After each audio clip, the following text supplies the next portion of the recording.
Setujukah bayi lahir itu ibarat kertas putih? Ya, banyak orang menyatakan setuju bahwa bayi lahir itu ibarat sebagai kertas yang masih sangat putih. Namun bagi kami yang menggeluti dunia terapi dan tentang psikologi anak, kami sangat tidak setuju bahwa bayi lahir itu ibarat kertas putih. Kenapa?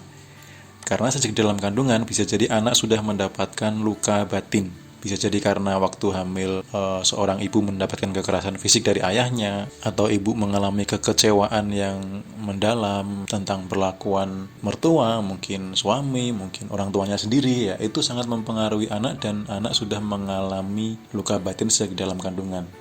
Nah, salah satu contohnya adalah anak yang tidak diinginkan sejak lahir itu sering sakit-sakitan dampaknya ya. Dan biasanya sistem imun tubuhnya lemah.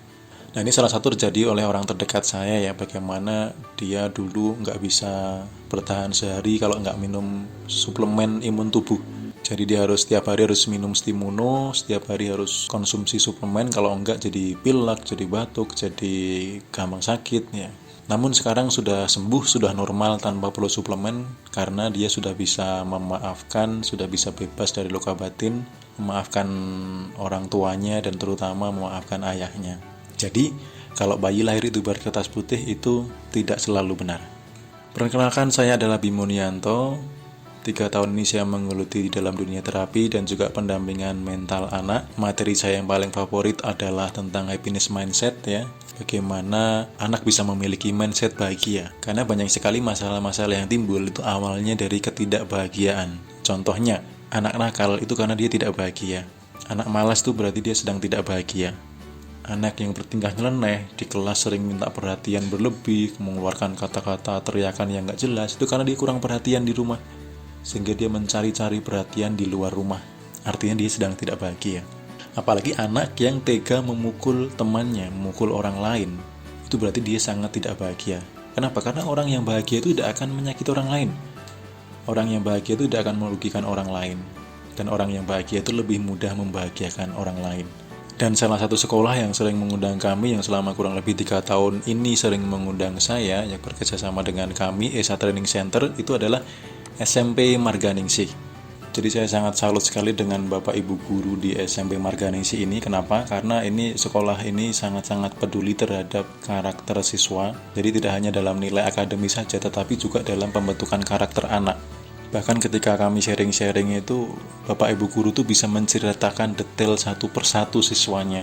Jadi contohnya ada anak yang di rumah punya masalah dengan orang tuanya, ada yang anaknya orang tuanya tidak akur atau bahkan berpisah, ada yang kehilangan orang tuanya, ada juga yang salah pergaulan. Jadi guru-guru itu sangat-sangat mengetahui detail sekali siswanya.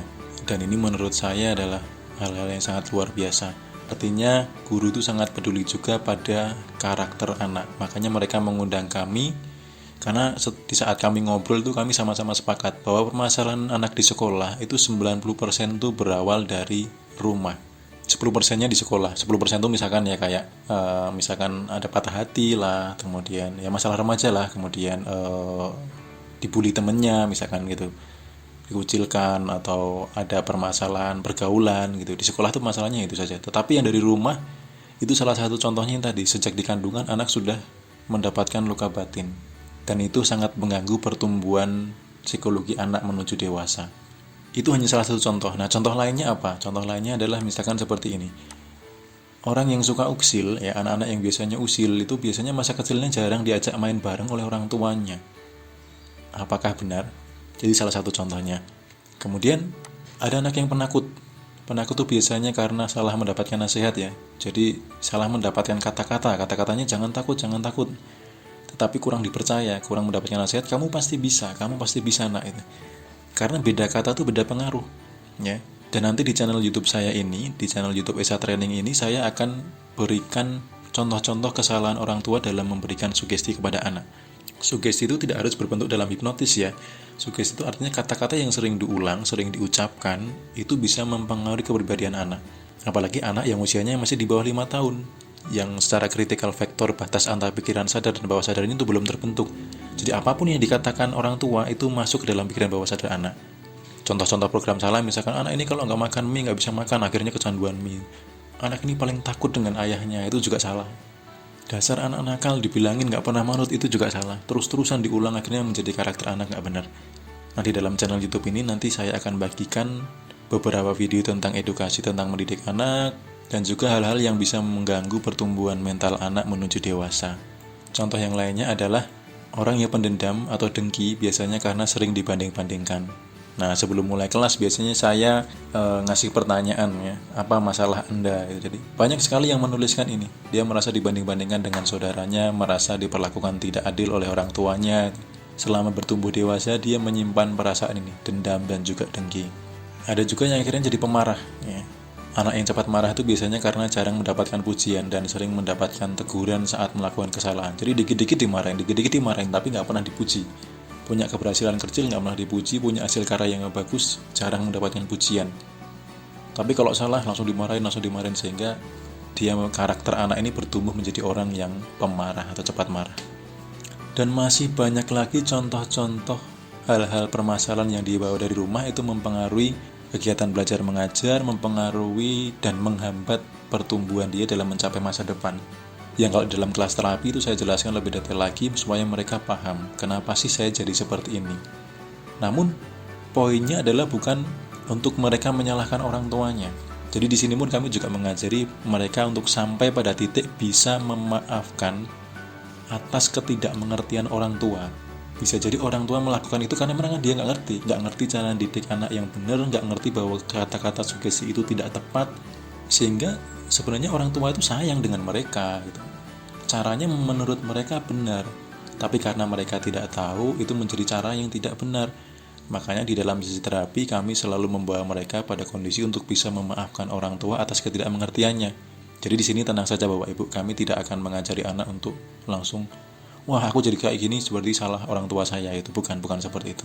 Karena kalau ini nggak beres ya, perasaan-perasaan cepat marah, dendam, dengki, kemudian luka batin bahkan yang dari sejak di kandungan, itu orang selama bertumbuh dewasa, anak itu seperti ini Bu. Nah, anak itu seperti sedang membawa bagasi emosi kemana-mana. Makanya coba perhatikan, adakah anak yang bertumbuh dewasa masih muda itu orangnya loyo, lemas, lunglai, lelah gitu. Padahal nggak apa-ngapain kayaknya. Kayak nggak ada semangat, nggak ada gairah gitu. Harusnya kan anak muda kan energik, powerful, riang, gembira gitu. Dan saya bersama tim, kami ESA Training Center tugasnya adalah apa? Untuk melepaskan bagasi emosi ini. Supaya tidak menghambat pertumbuhan dia dalam meraih masa depan. Kenapa? Karena kalau kita mau merubah hasil, itu kita harus berangkat dari sini dulu. Kita harus merubah pola pikir, karena pola pikir mempengaruhi tindakan, dan tindakan mempengaruhi hasil. Kalau kita mau merubah hasil, kita tidak boleh hanya fokus pada tindakan. Berarti sekarang jam belajarmu harus ditambah, kamu harus ikut les ini, kamu harus ikut les itu. HP-mu juga harus disita dulu, nggak boleh banyak main handphone dulu. Ini hanya fokus pada tindakan. Tapi pola pikir, ya bagasi emosi ini nggak dilepas. Dia nggak punya motivasi yang kuat. Kenapa saya harus melakukan ini? Kalau pola pikir beres, maka tindakannya akan berubah. Tindakan berubah, maka hasil akan berubah. Jadi sangat tepat sekali pihak sekolah itu mengadakan retret, mengadakan kegiatan pendampingan mental anak yang bekerja sama dengan kami. Nah, ada lagi materi lainnya seperti gangguan mental kekinian ya. Contohnya kayak kecanduan gadget, kayak teriak-teriak nggak jelas, susah mengontrol diri, banyak halusinasi, kemudian juga bahkan sampai ke psikomatis, jadi kayak gangguan fisik yang gak tahu penyebabnya apa, tiba-tiba nyeri tapi gak jelas alasannya apa, alergi yang tidak jelas. Ini kami bahas detail di dalam kelas terapi, di dalam sesi retret. Kemudian ada materi lain seperti contohnya adalah berdamai dengan diri, bagaimana bisa menerima diri sendiri apa adanya, tanpa harus komplain kenapa saya dilahirkan dalam keluarga seperti ini, kenapa orang tua saya, kenapa saya jadi kenapanya itu akhirnya berkurang dan bahkan hilang, dan dia bisa berdamai dengan dirinya sendiri. Lalu tentang memaafkan, ini adalah obat yang paling manjur dari semua gejolak luka batin, amarah, dendam, kepahitan. Jadi kami akan membawa kepada kondisi anak yang bisa dengan ikhlas dan mudah memaafkan masa lalu mereka, memaafkan orang-orang yang pernah menyakiti mereka, terutama adalah orang tua mereka. Kemudian kami juga ada materi hipnoterapi, ya, sesi terapi energi dan juga terapi jati diri. Jadi kami memprogram ulang atau memaksimalkan potensi pikiran bawah sadar dan juga membuat anak untuk mengerti atau menemukan jati dirinya. Kami juga ada materi konsultasi pribadi, jadi setelah sesi terapi selesai, malamnya kami melanjutkan konsultasi pribadi. Jadi bagi para siswa yang memerlukan pendampingan khusus, artinya permasalahannya lebih berat, butuh sharing, butuh saran dan masukan, itu mereka bisa konsultasi pribadi dengan kami.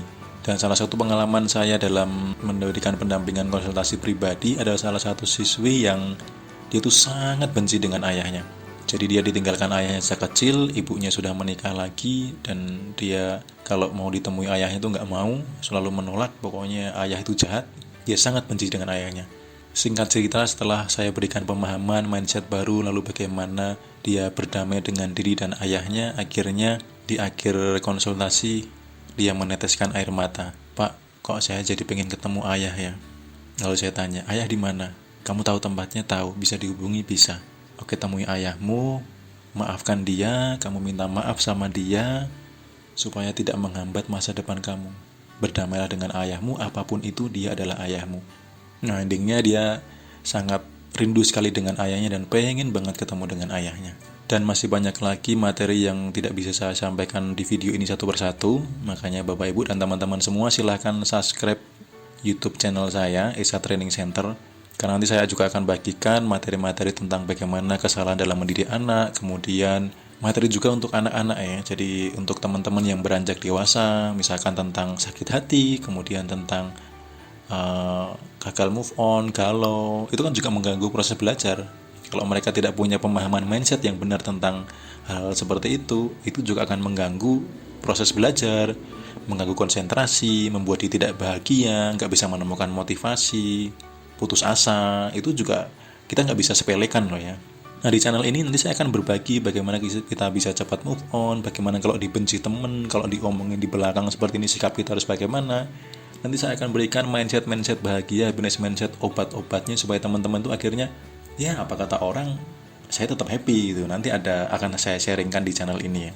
Dan bagi Bapak Ibu yang sekarang sedang mencari sekolah untuk anaknya, saya sangat rekomendasi untuk disekolahkan di sini, SMP Marganingsih ya. Kenapa? Karena tadi saya jelaskan di awal, di SMP ini guru-gurunya sangat peduli terhadap karakter anak. Jadi memang menjadi ciri khas tersendiri sekolah ini. Guru-guru tidak hanya mementingkan nilai akademis ya, karena orang tuh pandai saja tidak cukup. Orang pandai tapi tidak bermoral itu bahaya. Orang pandai tidak punya attitude yang baik itu bahaya. Nanti jadinya koruptor, jadinya menipu orang lain, itu karena karakternya nggak bagus. Jadi harusnya karakter dulu yang bagus, baru kepandaian itu akan mengikuti, dan lebih mudah dicetak kepandaiannya jika anak itu memang sudah happy, anak itu tidak membawa beban masa lalu, anak itu beres dan selesai dengan dirinya. Nah, bagi Bapak Ibu yang berada di luar Muntilan, luar kota, atau bahkan luar pulau Jawa, kabar baiknya di dekat SMP Marganingsih ini ada asrama Marsudirini ya, jaraknya sangat dekat, dan di asrama ini sangat menanamkan sikap kedisiplinan ya. Bagaimana mencetak anak juga disiplin, hidup teratur, kemudian di asrama ini juga suasana belajarnya nyaman. Lalu juga kecuali pendampingan akademis juga banyak sekali suster-suster memberikan pendampingan secara religi. Jadi Bapak Ibu kalau menyekolahkan anak di SMP Marganingsih ini sudah sangat-sangat tepat. Makanya saya sangat recommended sekali Bapak Ibu menyekolahkan anaknya di sini. Nah, bagi yang pengen mendaftar, cara daftarnya bagaimana? Cara daftarnya Bapak Ibu bisa langsung melalui link ini. Nanti link saya kasih di deskripsi video ya. Jadi Bapak Ibu tinggal klik, bisa via online atau telepon sekolah, atau melalui asrama juga bisa, kemudian via WhatsApp juga bisa, kemudian WhatsApp Ibu Guru ya, Bu Titik dan juga Bu Tri Yuliasari, atau datang langsung ke sekolah juga bisa. Nanti keterangan ini saya taruh di link deskripsi supaya bisa dicatat atau bisa langsung dihubungi. Dan saya ucapkan selamat bagi Bapak Ibu yang sudah mendaftarkan anaknya di Marganingsih, karena ada peluang besar anaknya bisa ketemu dengan saya di sesi retreat. Kita bisa sharing bareng-bareng, bisa kalau anaknya sedang mengalami hal-hal masa lalu yang menghambat, bisa kita bereskan bareng-bareng bersama Esa Training Center. Dan Bapak Ibu juga bisa memantau apa yang kami berikan kepada anak melalui channel YouTube ini, supaya harapannya adalah ketika anak-anak sudah punya mindset yang bagus, orang tua juga memahami, oh saya sebagai orang tua harus seperti ini. Baik, cukup sekian sharing-sharing dari saya. Terima kasih, sampai ketemu di video-video saya berikutnya.